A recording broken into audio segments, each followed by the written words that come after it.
আপনার থাইরয়েডের চিকিৎসা হলো, তারপরে আবার গয়টা সেরে গেল। এরকম তো প্রচুর ক্ষেত্রে দেখা যায়।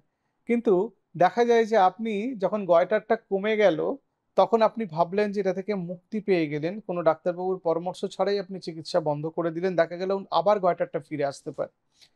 কিন্তু যদি একটা প্রপার চিকিৎসা পদ্ধতির মধ্যে থাকা যায় এবং রেগুলার ফলো আপে থাকা যায়, একটা নির্দিষ্ট সময় অন্তর, অন্তর কিছু ব্লাড টেস্ট করানো, একটা ইমেজিং করানো বছরে একবার করে অন্তত কমপক্ষে, যখন গয়টারটা সেরে যাচ্ছে বা ঠিক হয়ে যাচ্ছে, তাহলে আপনি কিন্তু সন্দেহমুক্ত থাকবেন যে রোগটা আবার ফিরে আসছে কিনা। তাতে আপনারই ভালো। এবং গয়টার গলার সামনে বাড়ছে বলে লজ্জায়, ভয়ে কারো সামনে বেরোচ্ছেন না, কারো সঙ্গে interact করছেন না, ডাক্তারবাবুর কাছে যাচ্ছেন না পরামর্শ নিতে। আপনি নিজে থেকেই সেটা ঠিক করে ফেললেন যে আমার তো গলায় ফুলেছে মানে ক্যান্সারই হয়ে গেছে। ফলে ভয়ে আপনি বাড়িতে বসে থাকলেন, এটা কোনো চিকিৎসা নয়। গয়টার মেজরিটি কেসে কোনো ক্যান্সার হয় না।